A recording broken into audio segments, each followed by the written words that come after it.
माझं नाव अशोक धर्मदास गटकुळे, मुक्काम सुधरळे, ताडोळा, आटपाडी, जिल्हा सांगली.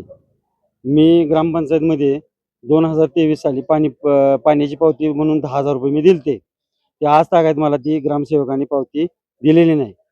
तर त्याचं समर्पक उत्तर न मिळाल्यामुळे आम्ही वरिष्ठ कारवाई करणार आहे. का विलंब का लावला?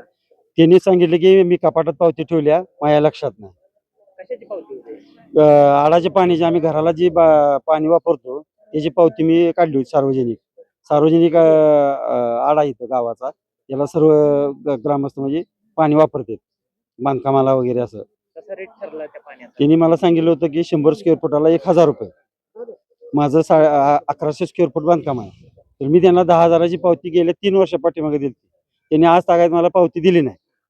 आणि त्यांना मी वारंवार पावतीची मागणी केली असता, मी चांगले 100 वेळा त्यांना मी पावतीची मागणी केली असता, त्यांनी मला बांधून ठेवलंय, तपासायला ऑडिट गेलंय, तुम्हाला देतो नंतर देतो, अशी उडवाउडीची उत्तरं केली. आणि आमच्या मिसेसला ग्रामपंचायतमध्ये गेल्यानंतर त्यांनी सांगितलं महिलांचं काय ग्रामपंचायतमध्ये काम आहे, असं त्यांनी त्यांना अरेरावीची भाषा केली आणि स्टेटस दमदाटी करते. तुम्ही काय वरिष्ठाकडे काय मागणी करणार आहे आम्ही सेवापुढे उपोषणाला बसणार आहे. आता तुमची जी बैठक झाली गावामध्ये, या बैठकीमध्ये काय निर्णय ठरला? निर्णय काय ठरला नाही, त्यांनी उडवाउडीची उत्तरं दिली.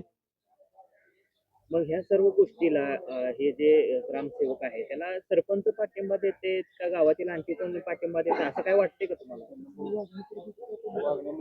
ते त्यांच्या वागण्यामुळे तर तसं वाटतं. कोणाच तर अभय असणार आहे. ग्रामसेवकच्या वागण्यावर असं वाटतं कोणाच तर त्यांना अभय आहे. कोणाचा अभय असेल असं वाटतं? गावाच्या स्थानिक नेत्याचं. कुठल्या? कोण आहेत ते? आता नाव कसं आम्ही घेणार?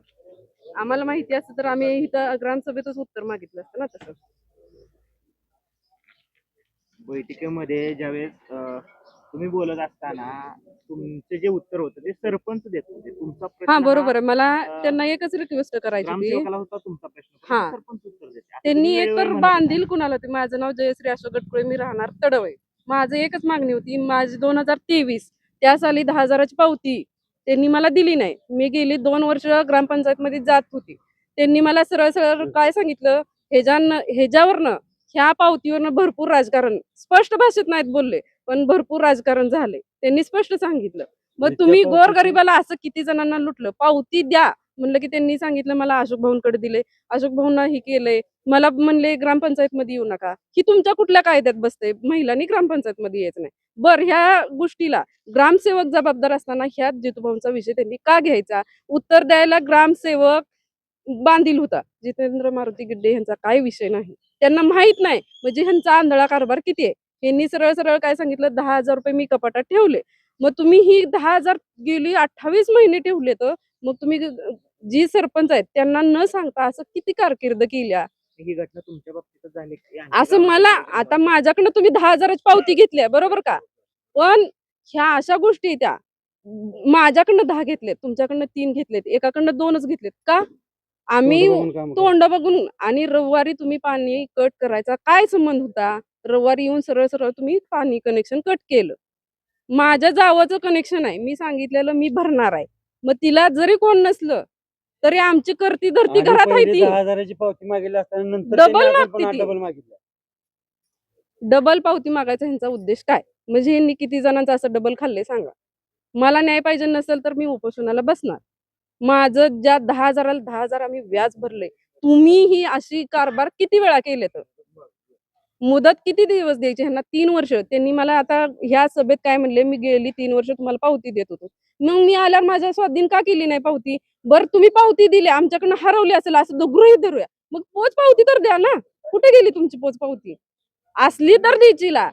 तुमचा खोटा कारभार हाय तर हाय 100%. आणि ह्याला पाठिंबा असल्याशिवाय, घरातला एखादा पोरगा, घरातल्या एखाद्या व्यक्तीचा पाठिंबा असल्याशिवाय असं करू शकत नाही.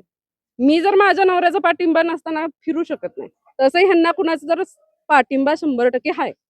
मग ते आम्हाला उघड सांगा. माझी जी मागणी ठराव दिलाय त्याची मला सगळी उत्तरं पाहिजे.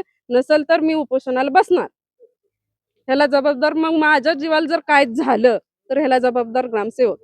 ही पण तुम्हाला आज सांगतो. आवाज माणदेशाचा, माणदेशातील प्रत्येकाचा. माणदेश प्राईम. सबस्क्राईब करा आणि अपडेट रहा।